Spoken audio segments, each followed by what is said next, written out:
Hello, everyone, and welcome to this thing I'm doing. It's your friend Moonhorse here to start on a little project. A little project that I said I would do, and oh boy, I'm gonna do it. I'm going through shit. Anyway, so here I have to explain something. First, thank you all for 200 subscribers. This is the very weird, kind of, sort of 200 subscriber special. So before I start into what I'm going to do on the 200 subscribers special, I need to explain how I usually do this and what we're doing. So tonight, it is night. It's like middle of fucking night. I am going to start on 50 Shades Darker, the book. Now, excuse me, sorry about that. It's making me sick already. How I usually do this is I read a chapter, I turn on the recording software, and angrily vent my horrid frustration at this terrible book series into it. However, I'm going to do something different for the 200 subscriber special. This is a new thing. This is going to be a little tricky because I don't have a microphone stand, so I just kind of have to hold it and do this. I am not only going to review each chapter of this book, but for this particular little special, I'm going to say we might go for an hour. I'm going to read to you each chapter of this book, and you will get to hear my vented disgust as it happens. So, let me get my little special reading table. I'll set up like that. Oh, it's special. Make sure I can see my screens, because there are many. Let's get our microphone. And here we go. 50 Shades Darker. Prologue. He's come back. Mommy's asleep or she's sick again. I hide and curl up small under the table in the kitchen. Through my fingers I can see Mommy. She is asleep on the couch. Her hand is on the sticky green rug, and he's wearing his big boots with the shiny buckle and standing over her, shouting. He hits her with the belt. Get up! Get up! You are one fucked up bitch. You are one fucked up bitch. You are one fucked... It just repeats like 10 times. She's making sobbing noises. Stop! Please stop! She doesn't scream. She just curls up small. I have my fingers in my ears. I close my eyes and the sound stops. He turns and I can see his boots as he stomps into the kitchen. He still has the belt. He's trying to find me. He stoops down and grins. He smells nasty of cigarettes and drink. There you are, you little shit. A chilling wail wakes him. Christ! He's drenched in sweat. Says, heart is pounding. What the fuck? He sits bolt upright in bed and puts his head in his hands. Fuck, they're back. The noise was me. He takes a steep, steadying breath, trying to rid his mind and nostrils of the smell of cheap bourbon and stale Camel cigarettes. Chapter 1. I survived the day 3 post-Christian... Oh, God. And my first day of work has been a welcome distraction. The time has flown by in a haze of new faces, work to do, and Mr. Jack Hyde. I hate this already. Mr. Jack Hyde. Oh, yeah, there's like 3 dots, so we're... He smiles down at me, his blue eyes twinkling. He leans against my desk. Excellent work, Anna. I think we're going to make a great team. Somehow I managed to curl my lips upward in a semblance of a smile. I'll be off if that's okay with you, I murmur. Of course, it's 5:30. I'll see you tomorrow. Good night, Jack. Good night, Anna. Collecting my bag, I shrug on my jacket and head for the door. Out in the early evening air of Seattle, I take a deep breath. It doesn't begin to fill the void in my chest, a void that's been present since Saturday morning. Wait, it's like Monday? It's been 2 days? Ah!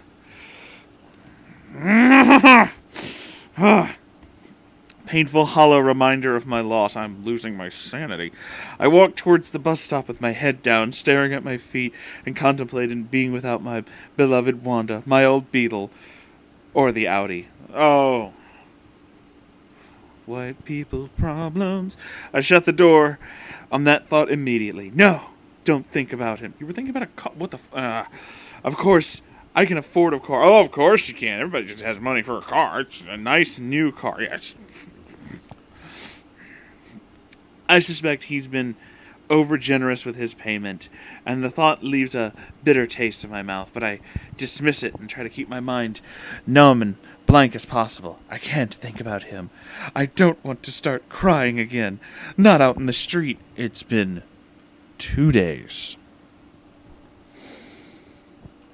The apartment is empty. I miss Kate. I imagine her lying on a beach in Barbados, sipping a cool cocktail. I turn on the flat-screen television so there's noise to fill the vacuum and provide some semblance of company. But I don't listen or watch. I just sit and stare blankly at the brick wall. I am numb. I feel nothing but the pain. How long must I endure this? Well, it's only been 2 days, so The door buzzer startles me from my anguish. From my anguish.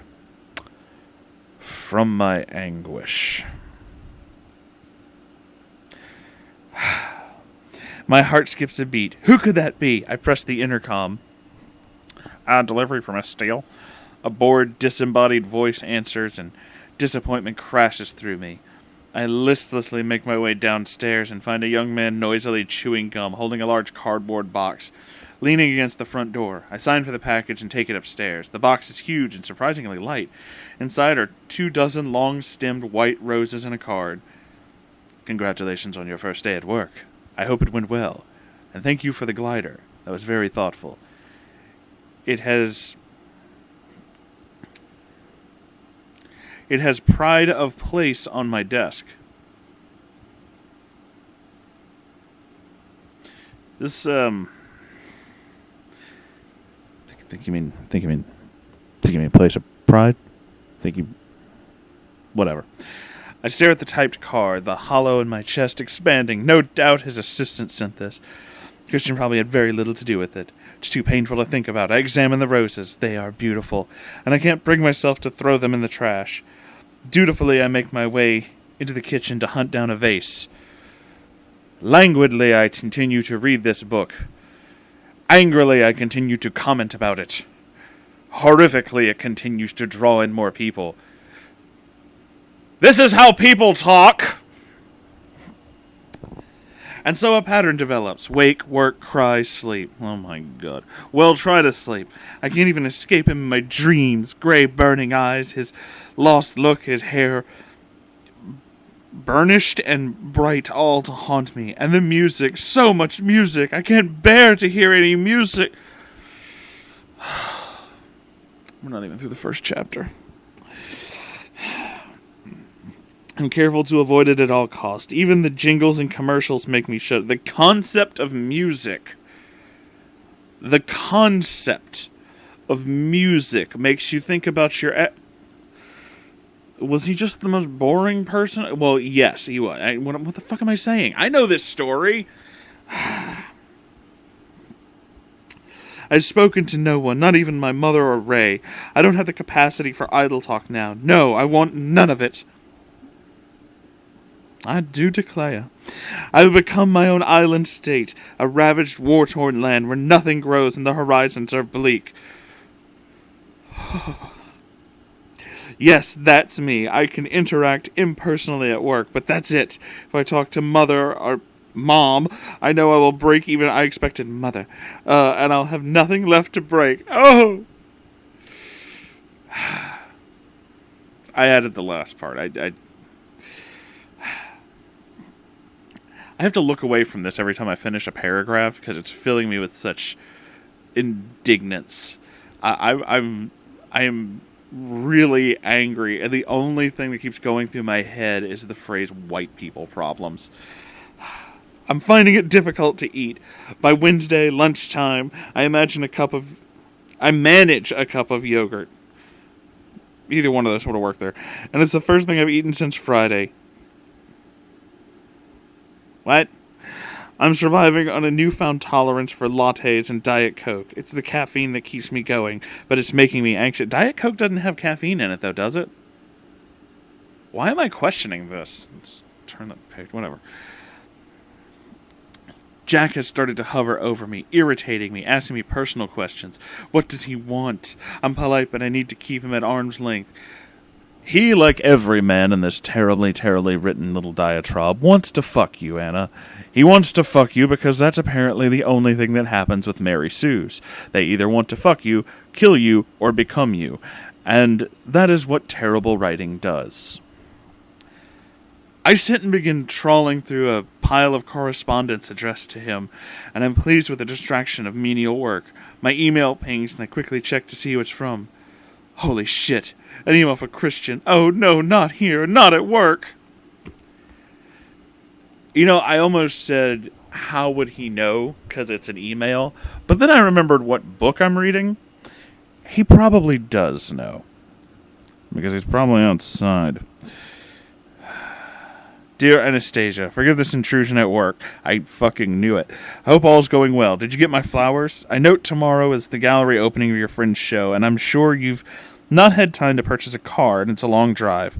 I would be more than happy to take you, should you wish. Let me know. Tears swim in my eyes. I hastily leave my desk and bolt to the restroom to escape into one of the stalls. Jose's show. Crap, I'd forgotten all about that. And I promised him I'd go. Shit, Christian is right. How am I going to get there? I clutch my forehead. Why hasn't Jose phoned? Come to think of it, why hasn't anyone phoned? I've been so absent-minded, I haven't noticed that my cell phone has been silent.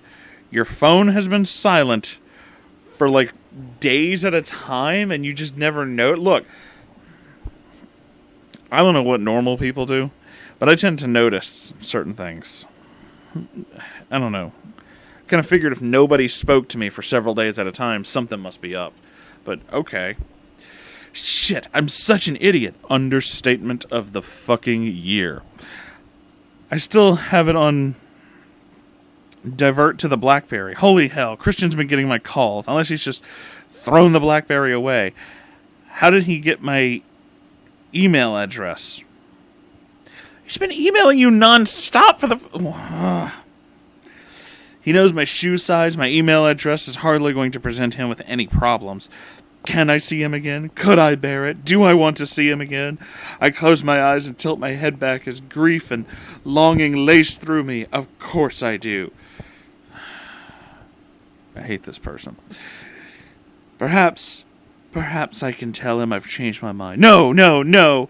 I cannot be with someone who takes pleasure in inflicting pain on me. Someone who can't love me. Oh, for fuck's sake. Yeah. Ugh. Yeah, the movie made this a lot more bearable. Oh, fuck. Torturous memories flash through my mind. The gliding, holding hands, kissing, the bathtub, his gentleness, his humor, his dark, brooding, sexy stare. Is that what they're calling it these days? I miss him. It's been 5 days. 5 days! It's been 5 days! Holy fucking balls! Are you serious?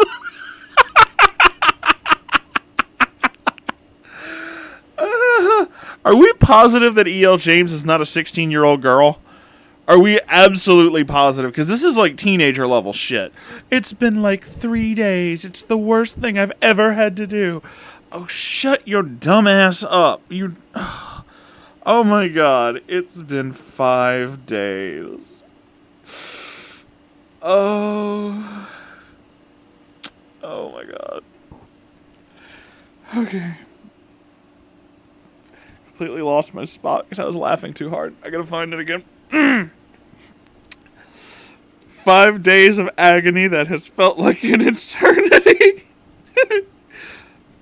I've wrapped my arms around my body, hugging myself tightly, holding myself together. I miss him. I really miss him. I love him. Simple. Yes, because 5 days was all it took for you to realize that. I mean, what the fuck? You slept with him on day 2. Of course it only took you 5 days. Of course it did. Because there was no point to any of this except the boning. And I really, really wish that wasn't the case. But oh my god, it is. I cry myself to sleep at night, wishing I hadn't walked out. Oh, fucking. Wishing that he could have been. That he could be different. Wishing that we were together. How long will this hideous, overwhelming feeling last? I am in purgatory. No, a realization in you came up that you didn't want to be in an abusive relationship. Then you tried to walk out of it, and now you're trying to convince yourself to get back in it because you were the dumbest person in this book. He's sexy when he kicks the shit out of me. Good to fucking know. Goddamn head case. Anyway. Oh god, this book's making me sick. Anastasia Steele, you are at work. Wait, that's a page break. Did you page break to get yourself out of the bathroom? What the fuck? Okay. I must be strong, but I want to go to Jose's show. Deep down, the masochist in me wants to see Christian. Is that what we're calling it these days?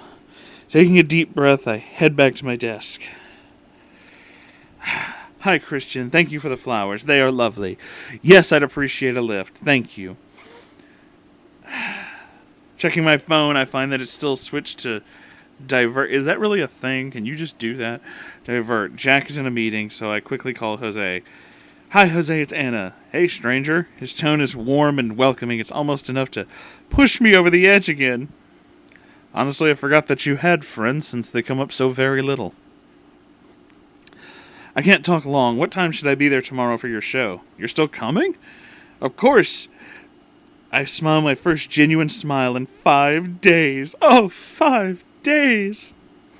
As I picture his broad grin. 7:30. See you then. Goodbye. Later.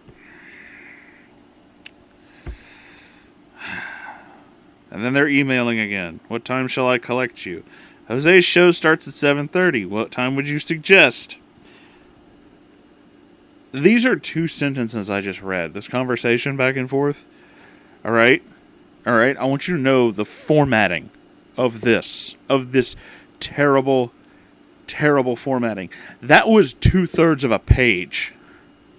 Because every single message has to have from, subject, date, to. All of these things are filled out between each and every one of them. You've already established they're having a conversation via email because I guess instant messengers are just not a thing in this universe. And you do this every fucking time. It doesn't make you seem technologically advanced. It makes you seem like a time-wasting, padding asshole. Portland is some distance away. I'll collect you at 5:45. I look forward to seeing you. That was a page. That 3-sentence conversation was a fucking page. You know, I wouldn't complain about it so much, except I know that this got published and actually printed on real paper. Trees died for this. I just want to say, also as a side note, should for some reason the forests of the world decide they want to rebel against humanity and kill us all for sins like this, I'm no longer upset. I completely understand. Oh my god, I'm going to see Christian for the first time in 5 days. 5 days? Keep restating it! Keep restating it, because we didn't get it the first fucking time! My spirits lift a fraction and I allow myself to wonder how he's been. Well, let's see, it's only been 5 days. I imagine he's fine. Has he missed me? Probably not like I've missed him. I keep forgetting there's no camera, so you can't see the look I'm giving you. Has he found a new submissive from wherever they come from? It's been 5 days. The thought is so painful that I dismiss it immediately. I look at the pile of correspondence I need to sort for Jack and tackle it as I try to push Christian out of my mind once more. That night in bed, I tossed and turned. Okay, so we page broke.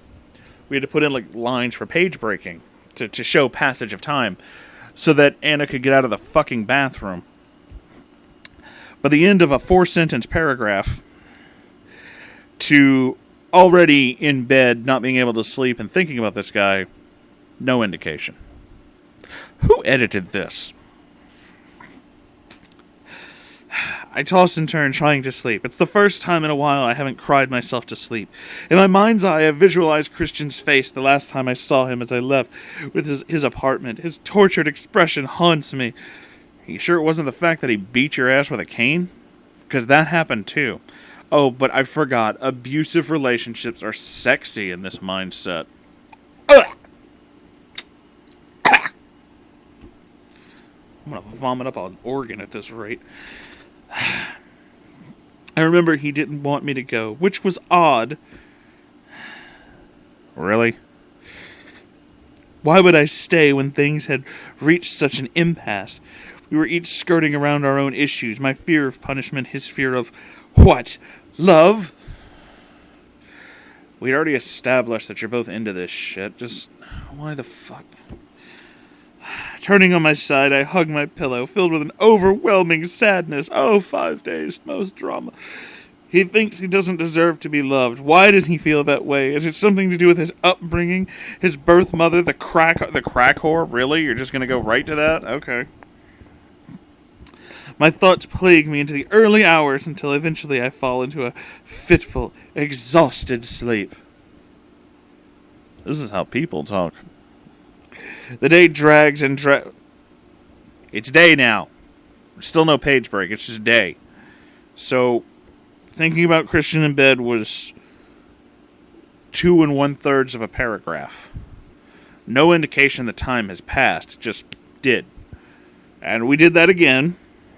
But now we're to this. The day drags and drags. Jack is unusually attentive because he wants to fuck you, dude. We established this. I suspect it's Kate's plum dress and the black high-heeled boots I've stolen from her closet, but I don't dwell on the thought.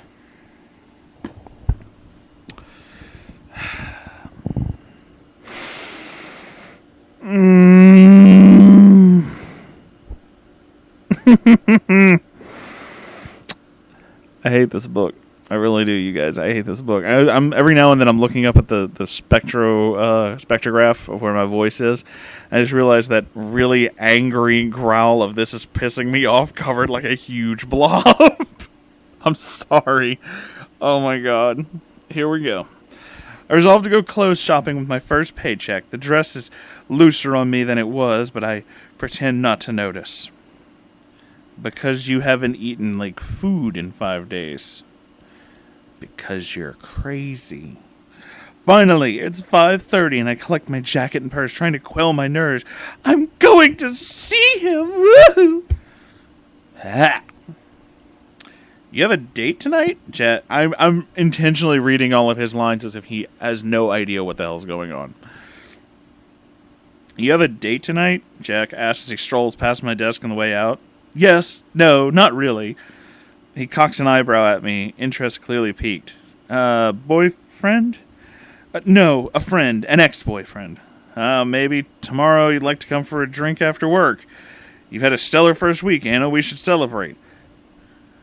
What did I say about him obviously hitting on her? I fucking called that shit. I deserve a drink. He smiles, some unknown emotion flits across his face, making me uneasy. The emotion you're looking for is boning. Boning. Yes.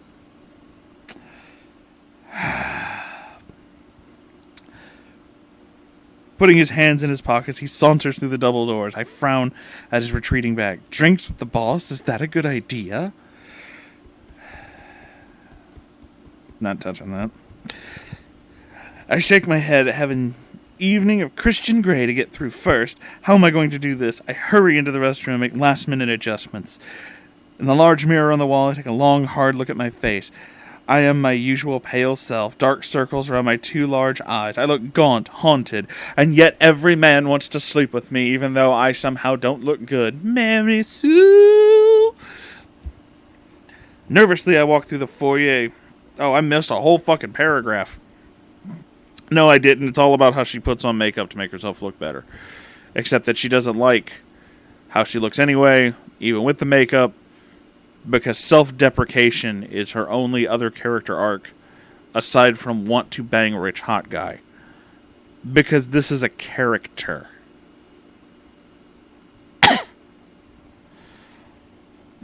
Nervously, I walk through the foyer, and when I say paragraph, by the way, I'm going to stop again. When I say paragraph, I mean like 2-3 sentences tops. If you've ever read fan fiction where they intentionally break everything into 2-3 short little sentence things, it's written like that. I'm not kidding. It's written exactly like that. It's edited and looks exactly like that. This came from fanfiction.net, didn't it?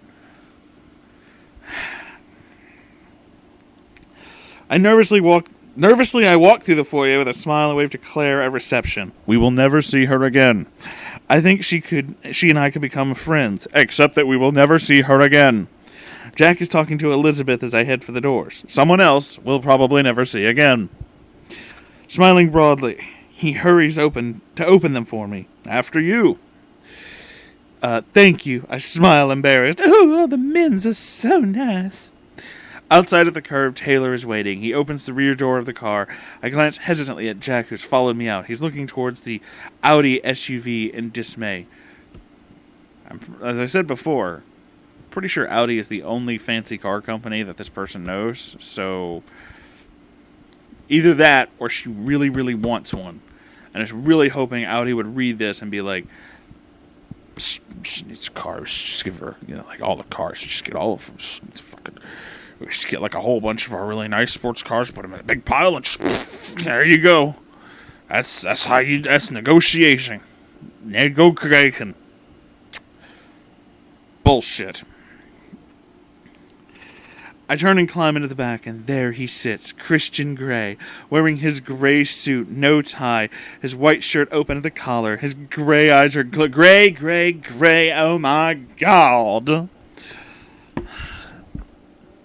The entire point of using gray as a color whenever it comes to something like this is to really accentuate its neutralness, and at the same time this air of mystery when it comes with being so neutral, so expressionless, so impossible to read.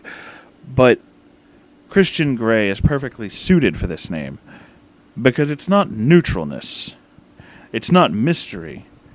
He, much like the color itself, is completely flat, boring, and uninteresting.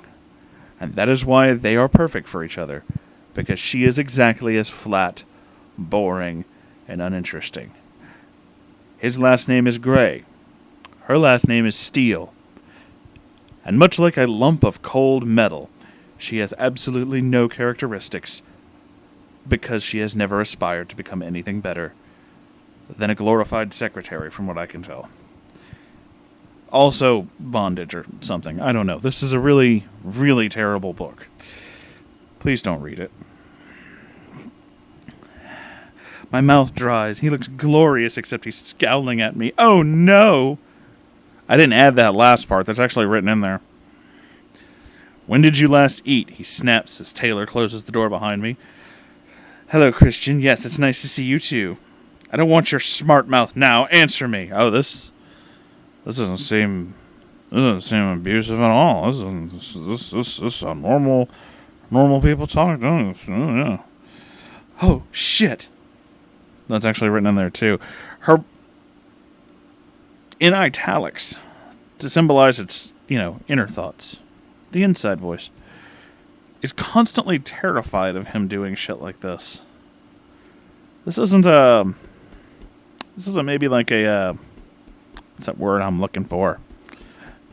Big ass fucking red flag? Nah.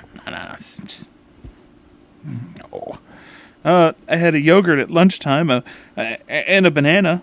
When did you last have a proper meal? He asked acidly. Taylor slips into the driver's seat and starts the car, pulls into traffic.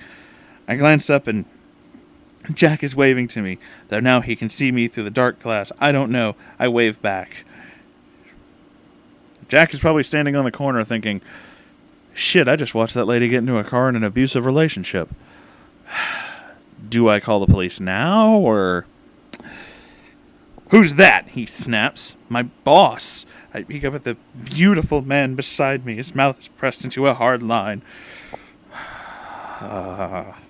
I'm gripping the edge of the table with such fury. I think my knuckles are turning white. Well, your last meal? Christian, that's really none of your concern, I murmur, feeling extraordinarily brave. It doesn't matter. Whatever you do concerns me. Tell me. This whole part's making me really uncomfortable. I'm not going to lie.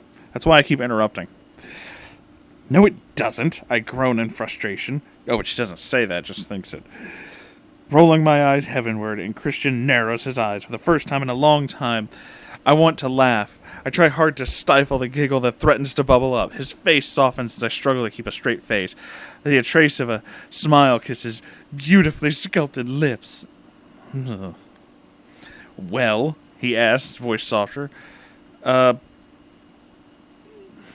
Pasta last Friday, I whisper. He closes his eyes as fury and possibly regret sweeps across his face. I see. His voice is expressionless. You look like you lost at least 5 pounds, possibly more since then. Please eat. What is the obsession with food? I don't understand this. Oh, boy.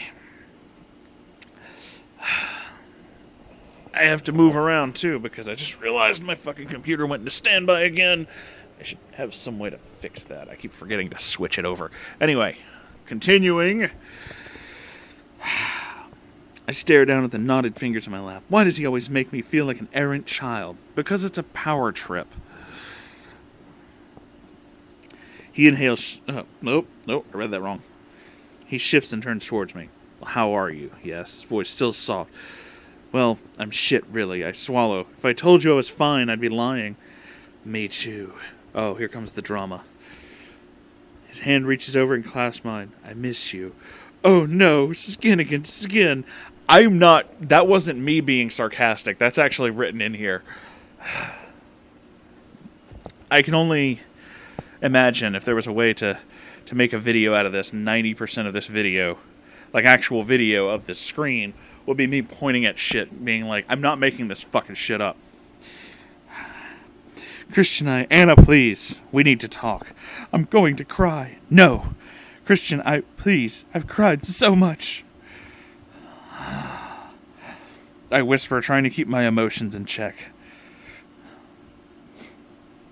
Oh, baby, no. I can't take this shit seriously. He tugs my hand. Before I know it, I'm on his lap, and his arms are around me, and his nose is in my hair. I missed you so much, Anastasia. I still hate that name. I want to struggle out of his hold, to maintain some distance, but his arms are wrapped around me. He's pressing me to his chest. I melt. Oh, this is where I want to be. So not 30 seconds ago, you were terrified because he was all angry at you. And now he's just like, no, hug it out. It's all good.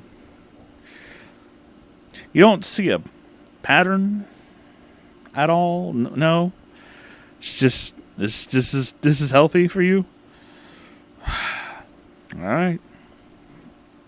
I rest my head against him, and he kisses my hair repeatedly. This is home. This is Folgers. Nothing come closer to home. He smells of linen, fabric softener, body wash, and my favorite smell, Christian and Folgers, because nothing comes close. For a moment, I allow myself the illusion that all will be well, and it soothes my ravaged soul. A few minutes later, Taylor pulls to a stop at the curb, even though we're still in the city. Come on, he says. We're here. What? Helipad on the top of the building. Christian glances towards the building by way of explaining. Of course. Charlie Tango. It's a fucking stupid name. There's a reason they never say that in the movie, aside from like, you know, when he's talking to somebody. That's not the official name. Like you don't just do that, but whatever. It's just really dumb.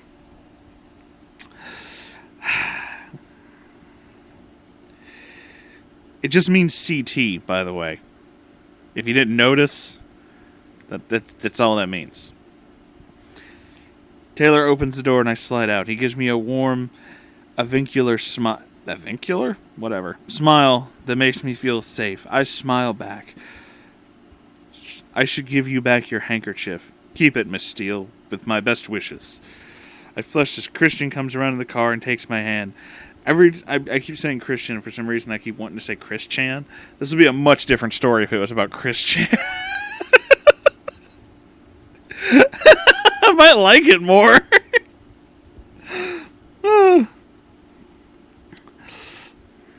He looks quizzically at Taylor, who stares impassively back at him, revealing nothing. 9? Christian says to him. Yes, sir. Christian nods and turns and leads me through the double doors into the grandiose foyer. The nice room. I revel in the feel of his large hand and his long, skilled fingers curled around mine. I feel the familiar pull. I am drawn, Icarus to his son. Oh my God. I've been burned already, and yet here I am again. Yeah, I got it when you said Icarus. Stop. Reaching the elevator, he presses the call button. I peek at him. He's wearing his enigmatic half smile. The door's open. He releases my hand and ushers me in. They're either going to make out or fuck in the elevator. How much you want to bet? How much you want to bet? Moonhorse is serious about this. This is what's going to happen. Because this is so fucking predictable. This is the only reason that she would spend this much time describing it is if something was going to happen exactly along those lines. Because that's the only part of these books that E.L. James is in any way, shape, or form ever descriptive about. Because it's porn. You're going to fuck in the elevator or they're going to make out. Something is going to happen in the elevator. I fucking bet. I bet. Here we go. The doors close and I risk a second peek. He glances down at me, gray eyes alive. And it's there in the air between us, that electricity. It's palpable. I can almost taste it, pulsing between us, drawing us together. Fucking knew it. Oh my, I gasped, looking briefly at the intensity of this visceral, primal attraction. I do declare. I feel it too, he says. His eyes... I feel it too. His eyes clouded into intense. Ugh. Desire pools dark and deadly in my groin. Ooh. He clasps my hand and grazes my knuckles with his thumb. And all of my muscles clench tightly, deliciously deep inside me. Holy cow, how can he still do this to me? It's gonna happen. I'm telling you. Please don't bite your lip, Anastasia.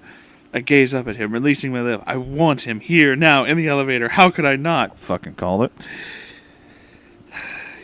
You know what it does to me, he murmurs. Oh, I'm still affected. It's only been 5 days. It's only been 5... Of course you... It's only been 5 days... Oh. My inner goddess stirs from her 5-day sulk.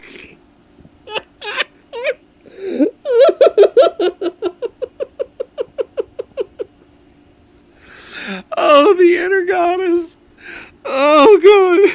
I forgot about that. Oh. Abruptly, the doors open, breaking the spell. Oh, I lost that bet. Oh, shit. Fucking color me surprised. And we're on the roof. It's windy. Despite my black jacket, I'm cold. Christian puts his arm around me, pulling me to his side, and we hurry across to where Charlie just the helicopter. I'm not going to keep saying that. Stands at the center of the helipad with its rotor blades slowly spinning. A tall, blonde, square-jawed man in a dark suit leaps out, ducking low, runs towards us, shakes hands with Christian, shouts above the noise of the rotors. "Ready to go, sir. It's all yours. All checks done? Yes, sir. You'll collect her around 8:30. Yes, sir. Taylor's waiting for you out front. Thank you, Mr. Gray. Have a safe flight to Portland, ma'am." This is necessarily dialogue. We needed this. He salutes me without releasing me. Christian nods, ducks down, listen, you're in the helicopter now. And we're back to sexual euphemisms with a 5-point harness and a helicopter. He buckles me firmly into the harness, cinching the snaps tight. Gives me a knowing look and a secret smile. This should keep you in your place.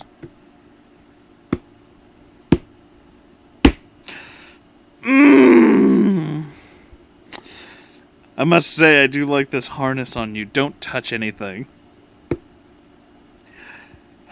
Wait.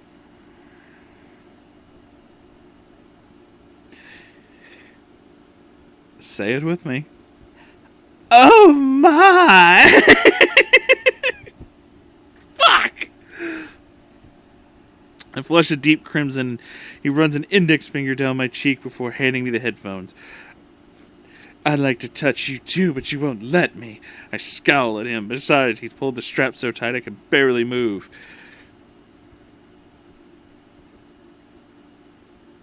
I have nothing to add here. He sits in his seat and buckles himself in, then starts running through all his pre-flight checks. He's just so competent. It's all very alluring. Okay. Puts on his headphones and flips a switch, and the rotors speed up, deafening me. Turning, he gazes at me. Every time he says "baby," I can't. It's hysterical. We're gonna do this. "Are you ready, baby?" The Christian voice. Yes, he grins his boyish grin. I've not seen it for so long. Sit how this is this is the one true creator Sanchu. They're flying. You're gonna fly the helicopter. I'm like speed reading some of these lines. And they're, oh god. Oh no, I have to read this. I was gonna just turn the page, but I'm glad I stopped and reread the last part. "We've chased the dawn, Anastasia. Now the dusk." I feel like jangly emo indie pop music should just start playing right now. Just, anything. It just turning pages. What does this mean? How can he say the most romantic Is that what that was? Romantic things. He smiles, and I can't help but smile shyly back at him. I don't know that was romantic, whatever. Whatever. "As well as the evening sun. There's more to see this time," he says. Last time we flew to Seattle, it was dark, but this time the view is spectacular. Literally out of this world. Okay, no, it's actually in this world, because it's Seattle. It's a physical place. You don't know what that phrase means. We're up among the tallest buildings, going higher and higher. You were in like a penthouse. You're already up among tall buildings. What the fuck are you talking about? "A school is over there." He points towards the building. "Boeing there, and you can just see the Space Needle." "I've never been." "I'll take you. We can eat there." "What? Christian, we broke up." "I know. I can still take you there and feed you." He glares at me. Oh yeah, now the controlling comes back, and we're all like, ooh. I shake my head and flush before taking a less confrontational approach. "It's very beautiful up here, thank you." "Impressive, isn't it? Impressive that you can do this." "Flattery from you, Miss Steele, but I'm a man of many talents." "I'm fully aware of that, Mr. Gray." He turns and smirks at me. For the first time in 5 days, I relax a little. Perhaps this won't be so bad. "How's the new job?" "Good, thank you. Interesting." "What's your boss like?" "Oh, he's okay." How can I tell Christian that Jack makes me uncomfortable? He just gazes at me.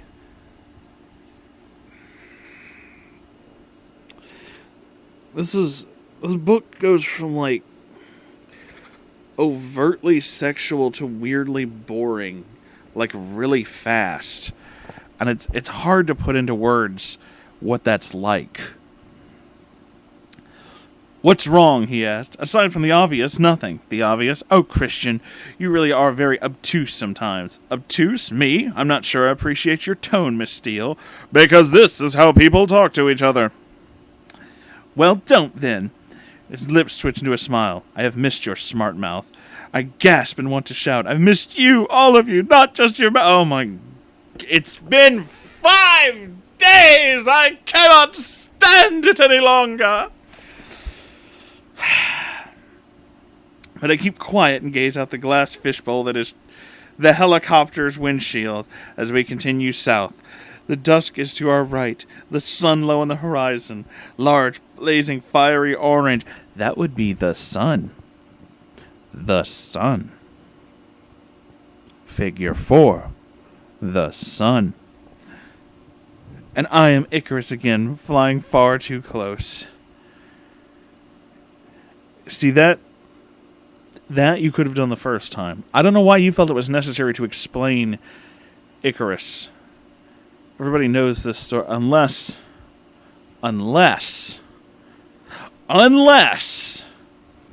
you were intentionally writing that for people who would not have read anything anywhere close to that. This was engineered for, like, hardcore Twilight fans who don't read anything but Twilight, right? I forgot about that. My insides hurt. The dusk has followed us from Seattle. The sky is awash in opal pinks and aquamarines, woven seamlessly together as only Mother Nature knows how.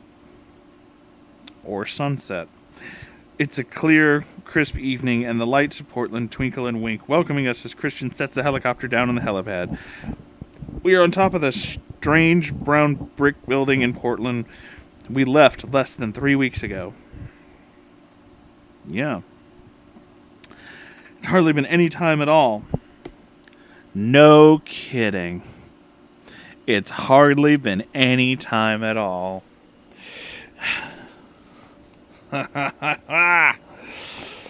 Yet I feel like I've known Christian for a lifetime. I have no words for some of this. I'm trying. He powers down the helicopter, flipping various switches, and the rotors stop. Eventually, all I hear is my own breathing through the headphones. Briefly, it reminds me of the Thomas Tallis experience.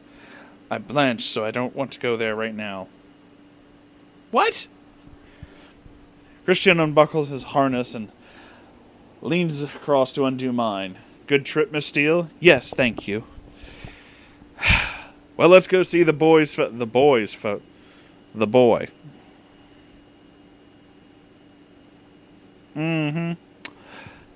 He holds his hand out to me, taking it, and I climb out of the helicopter. A gray-haired man with a beard walks over to meet us, smiling broadly. I recognize him as the old-timer from last week when we were here. Just call him a guy. Why you gotta be fucking... Joe, Christian smiles. He releases my hand to shake Joe's warmly. Keep her safe for Stefan. He'll be along around 8:30 or 9. Will do, Mr. Gray. Ma'am. Ma'am. M'lady. Your car's waiting downstairs, sir. Oh, and the elevator's out of order. You'll need to use the stairs. They're gonna fuck on the stairs, huh? Something gonna happen on them stairs. Christian takes my hand and we head to the emergency stairs. Good thing for you, this is only 3 floors and those heels, he mutters to me disapprovingly. No kidding. You don't like the boots? I like them very much, Anastasia. His gaze darkens and I think he might say something else when he stops. We'll take it slow. I don't want you falling and breaking your neck. Classic.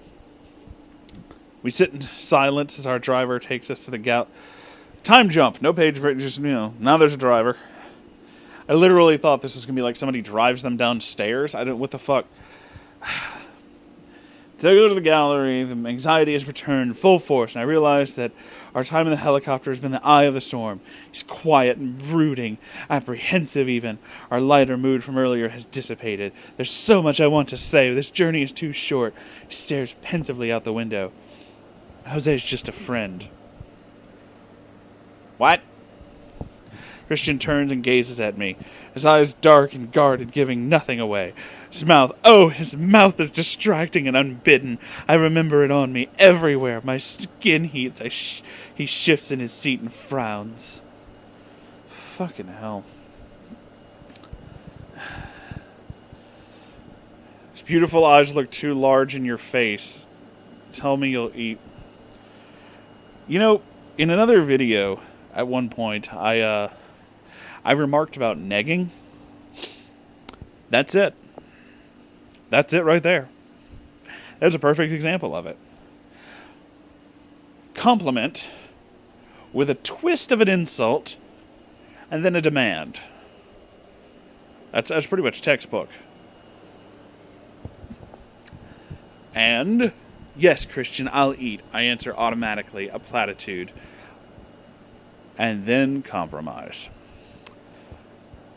I mean it. Do you now? I can't keep the disdain out of my voice. Honestly, the audacity of this man who's put me through hell over the last few days.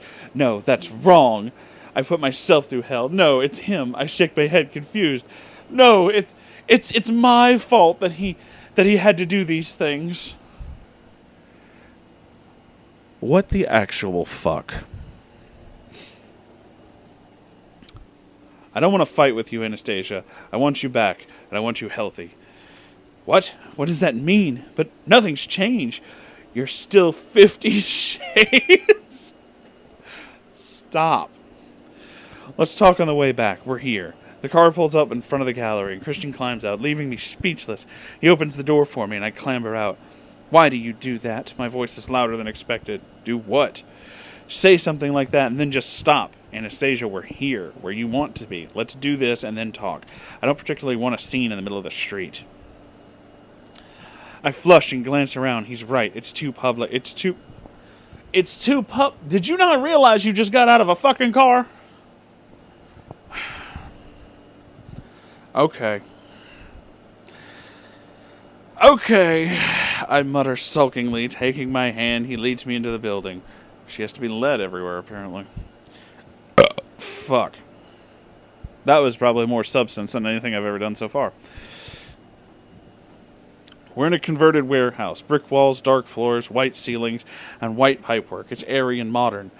Like a gallery. People wandering across the gallery floor, sipping wine, admiring Jose's work. For a moment, my troubles melt away as I grasp that Jose has realized his dream. Way to go! This is actually an interesting part, because we're hearing about somebody who isn't fucking them. Good evening and welcome to the Jose Rodriguez's show. Really? A young woman dressed in black with very short brown hair, bright red lipstick, and large hoop earrings greets us. Necessary. She glances briefly at me, then much longer and strictly necessary at Christian, then turns back to me. Oh, she's already got the hots from him. She looked at him once and was just like, Because that's, writing. Ha! My brow creases. He's mine. Or was. I try not to scowl at her as her eyes regain their focus. Oh, it's you, Anna. Well, want your take on this, too. Ugh. Grinning, she hands me a brochure and directs me to a table laden with drinks and snacks. How does she know my name? You know her? Christian frowns. I shake my head, equally puzzled. He shrugs, distracted. What would you like to drink? I guess I'll have a glass of white wine, thank you. Wuss. His brow furrows, but he folds his tongue. That would have been pretty funny. Heads for the open bar. How dare you drink in a place that has an open bar? Fucking what? Anna! Jose comes barreling through a throng of people. Holy cow, he's wearing a suit. And he looks good. He's beaming at me. He enfolds me in his arms, hugging me hard. And it's all I can do not to burst into tears. My friend, my only friend while Kate is away. And I'm glad you made it. Then he pauses and abruptly holds me at arm's length, staring at me. What? You okay? You don't look well. Kind of odd. You lost weight? I blink back my tears. I'm fine. I'm just really happy for you. Congratulations on the show. My voice wavers as I see his concern etched on his oh-so-familiar face, but I have to hold myself together. How'd you get here, he asked. Christian brought me. Oh, well, where is he? His expression dark. Oh, God, yeah, now they're going to fight over it because, But she's not beautiful. She's not the most attractive woman ever. She's not. She's not, even though like 15 guys want to fight over her. But she's not, though. But she's not. Do you believe that? Do you? I certainly don't. Over there, fetching drinks, I nod in Christian's direction. He's exchanging pleasantries with someone waiting in line. He glances up when I look his way, and our eyes lock. Oh! And in that brief moment, I'm paralyzed, staring at the impossibly handsome man who gazes at me with some unfathomable emotion. You want some fuck? His gaze hot, burning into me. We're lost for a moment, staring at each other. Let me smash. Holy cow. Really? This beautiful man wants me back, and deep down inside me, sweet joy slowly unfurls like a morning glory in the early dawn. Fucking stop! Wow! Anna, Jose distracts me, and I'm dragged back to the here and now. I'm glad you came. Listen, I should warn you. Suddenly, Miss Very Short Hair and Red Lipstick. It's capitalized, too, so you know it's like a nickname. Except that's really fucking lame. Jose, the journalist from Portland Prince is here to see you. She gives me a polite smile. How cool is this? The fame, he grins. I can't help but grin back. He's so happy. I'll see you later. I watch him stroll over to a young woman standing by a tall, lanky photographer. His photographs are everywhere, in some cases blown up into huge canvases. They're both monochromes and colors. There's ethereal beauty to many of the landscapes. In one taken near the lake at Vancouver, it's early evening and pink clouds are reflected in the stillness of the water. Briefly, I'm transported by the tranquility and the peace. It's stunning. Neat. Christian joins me. I take a deep breath and swallow, trying to recover some of my earlier equilibrium. He hands me a glass of wine. Does it come up to scratch? My voice sounds more normal. He looks at me. The wine. No, rarely does at these kinds of events. The boy's quite talented, isn't he? See, that's another thing. When it's like a tactic thing that these, trying to be the alpha male thing. The beverages aren't as good as the ones I have, and the kid's okay. Because you're trying to imply that he's either a kid or a boy or a child below your stature. Because that's how this shit works. Except it doesn't. You're a fucking one-way mirror, motherfucker.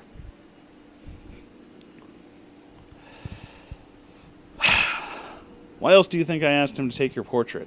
I can't help the pride in my voice. His eyes glide impassively from the photograph to me. Christian Gray, the photographer from the Portland Prince, approaches Christian. Can I have a picture? Sure. Christian hides his scowl. I step back, but he grabs my hand and pulls me to his side. The photographer looks at both of us and can't hide his surprise. Mr. Gray, thank you. He snaps a couple of photos. Miss Steele. Thank you, Miss Steele. He scurries off. He's only here to take pictures to show how important we are, because we're important people. No. I hate this book. I'm only on the first chapter, and I hate this book.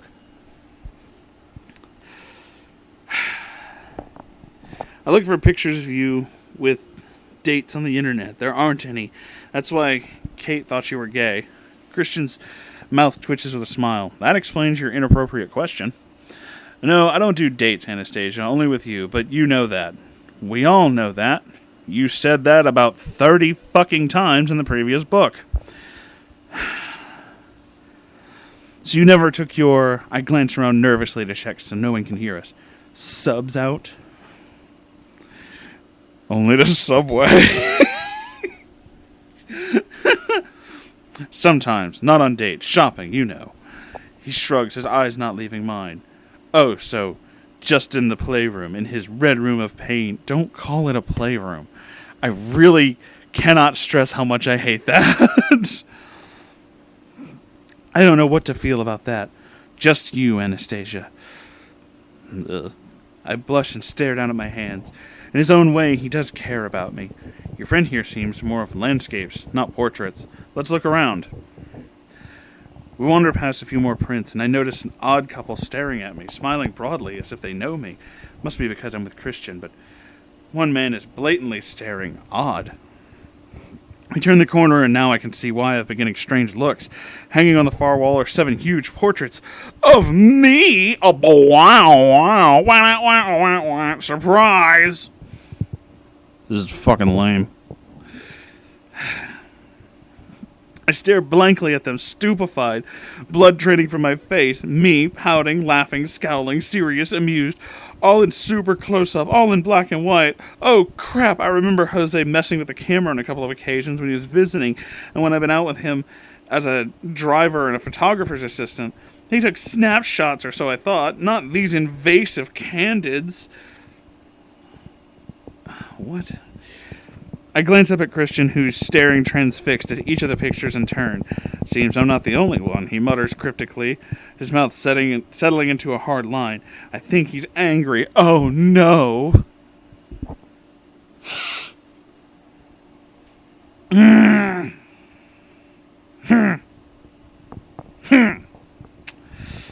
Excuse me, he says, pinning me with his bright gray gaze for a moment. Just gray. He turns and heads to the reception desk. What's his problem now? Probably the same one you're having. I watch mesmerized as he talks animatedly with Miss Very Short Hair and Red. The lady at the desk. He fishes out his wallet and produces a credit card. Shit, he must have bought one of them. Hey, you're the muse. These photographs are terrific. A young man with a shock of bright blonde hair startles me. I feel a hand at my elbow and Christian is back. You're a lucky guy. Blonde shock, really? Oh, really? Really? You know, that's not quirky, it's just annoying. The guy smiles at Christian, who gives him a cold stare. That I am. He mutters darkly and pulls me over to one side. Did you buy one of these? One of these? He snorts, not taking his eyes off of them. You bought more than one? He rolls his eyes. I bought them all, Anastasia. I don't want some stranger ogling you in the privacy of their home.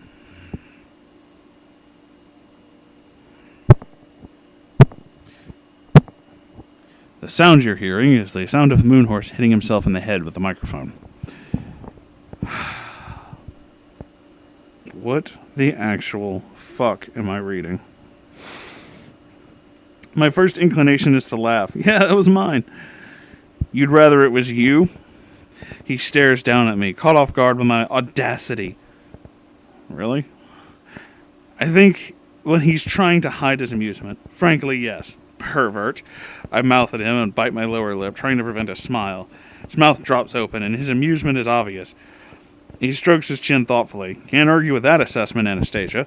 He shakes his head, and his eyes soften with humor. I discuss it further with you, but I've signed an NDA. He sighs, gazing at me, eyes darken.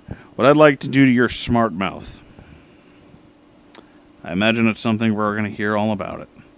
I gasp, knowing full well what he means. Yeah, so do we all. You wrote it about 10 times.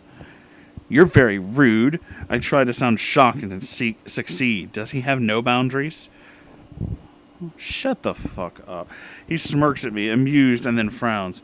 You look very relaxed in these photographs, Anastasia. I don't see you like that very often. What? Whoa, change of subject. Talk about non sequitur from playful to serious. Whoa, wait, change of subject. You can't fucking write. I flush and glance downward at my hands. I'm always staring down because... terrible writing. He tilts my head back and I inhale sharply at the contact with those long fingers. Stop.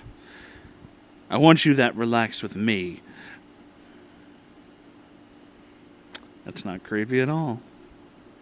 All trace of humor is gone. Deep inside me, that joy stirs again. But how can this be? We have issues. You have to stop intimidating me if you want that, I snap. You have to learn to communicate and tell me how you feel, he snaps back. Christian, you wanted me as a submissive. That's where the problem lies. In the definition of a submissive, you emailed to me once. I paused, trying to recall the wording. I think the synonyms were, and I quote, compliant, pliant, amiable, passive, tractable, resigned, patient, docile, tame, subdued. I wasn't supposed to look at you, not even talk to you unless you gave me permission to do so. What did you expect? He blinks, his frown deepens as I continue. It's very confusing being with you. You don't want me to defy you, but then you like my smart mouth. You want obedience, except when you don't, so you can punish me. I just don't know which way is up when I'm with you. He narrows his eyes. Good point, and well made, as usual, Miss Steele. His voice is frigid. We need to eat. We've only been here for half an hour. You've seen the photos. You've spoken to the boy. His name is Jose. Thank you. His name is Jose. You've spoken to Jose, the man who last time I met him was trying to push his tongue into your reluctant mouth while you were drunk and ill. He never hit me.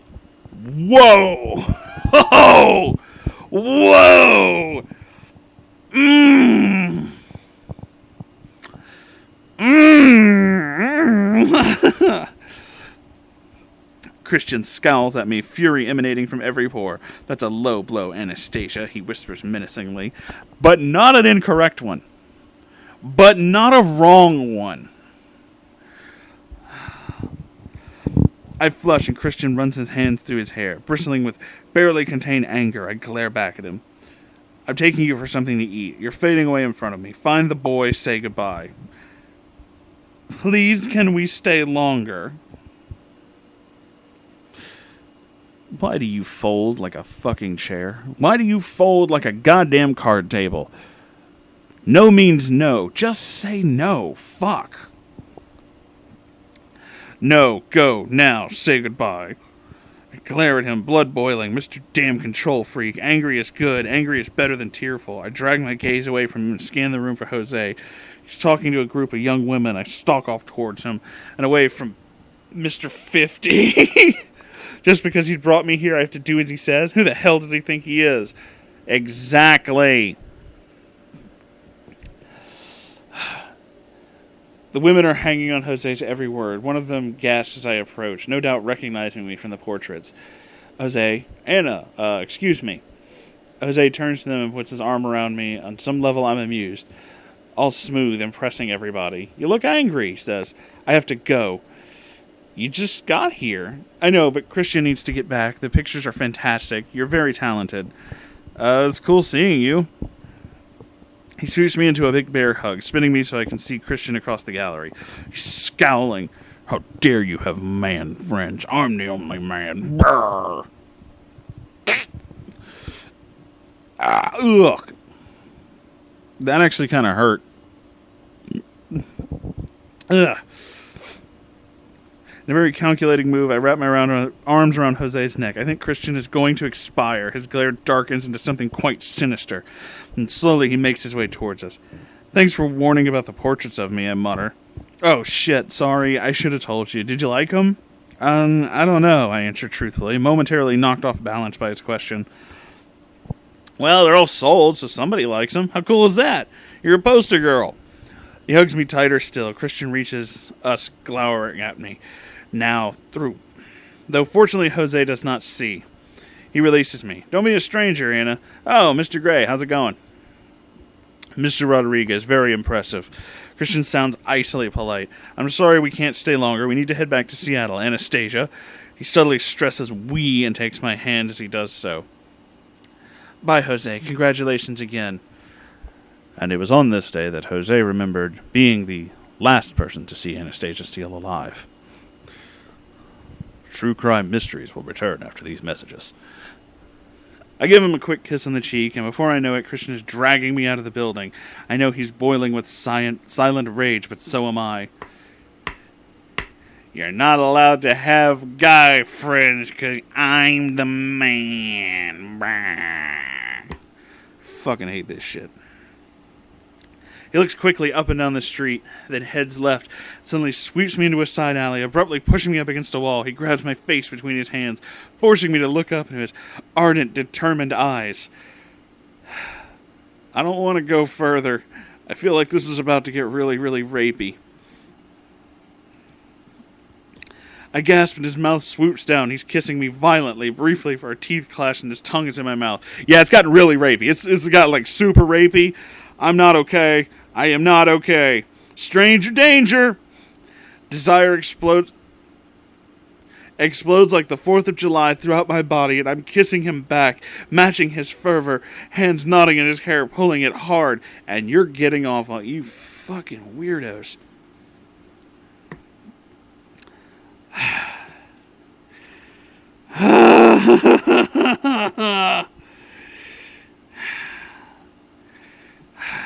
He breaks off the kiss, panting. His eyes are luminous with desire, firing already heated blood that's pounding through my body. Mouth slack as I try to drag precious air into my lungs. You are mine, he snarls. Man! Ah! He pushes away from me and then bends on his knees as if he ran a marathon. For the love of God, Anna. I lean against the wall, panting, trying to control the riotous reaction in my body, trying to find equilibrium again. I'm sorry. You should be. You know what you were doing. Do you want the photographer, Anastasia? He obviously has feelings for you. No, he's just a friend. I spent all my adult life trying to avoid extreme emotion, yet you bring out feelings in me that are completely alien. It's very unsettling. I like control, Anna. Around you, that's just... it evaporates. He waves his hand vaguely and then runs it through his hair, takes a deep breath. We need to talk and you need to eat. It took a fucking hour to get through chapter 1. And now, my wonderful friends, my lovely lovelies, you can see why I don't read this shit out loud. But you can also see why I fucking hate it. I'm going to finish this book like I did the last one. I'm going to hate every goddamn page.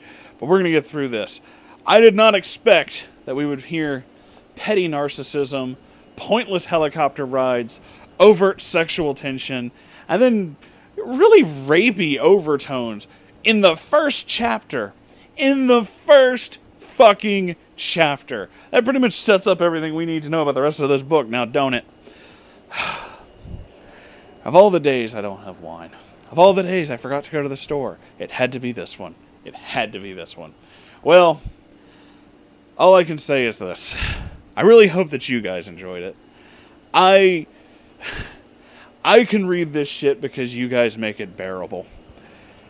I hate it, but I like you people, so that's okay. Oh boy. So yeah, thank you, all of you, for 200 fucking subscribers. You're amazing, and I love you all.